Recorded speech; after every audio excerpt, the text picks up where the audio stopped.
আইসা গত 20 বছরে আমি গাব নাম শুনছি, কাঁচা গাব, পাহা গাব, কাঁচা গাব, পাহা গাব।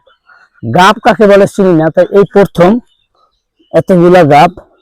এই যে কি গাব আমি জানি না, যদি আপনার কারো জানা থাকে বলবেন। এই যে গত ভাই পাইরা দিছে, এই গাব বালতিতে করে এক বালতি গাব এই আরো আছে, এই যে ঢাললাম। এখন একটা গাব আপনাকে মাঝে ফাটাবো, দেখি কিরাম ফাটায়। ভাই ভাই এত জন্ম শক্ত, আসলে তো গাব শক্ত, গাবের কষ কিন্তু খুব খারাপ। এই যে চমৎকার, খুব সুন্দর বেশি। তবে কাঁচা গাব খাইছি, পাহা গাব খাই নাই। এই যে এখন আমি খাচ্ছি, আপনারা দেখেন। খুবই মিষ্টি রে,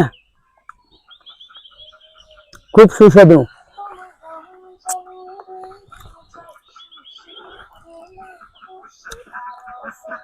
তবে আমি আজকে খুব আনন্দিত যে গাব পাইয়া।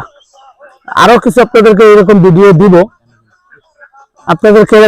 দিব, আপনারা সাথে থাকবেন। যারা যারা এই গাব খাবেন কমেন্ট করে বলেন, আমি পাঠাই দেবো বিকাশে। আসসালামু আলাইকুম ভিউয়ার্স, আমি আমার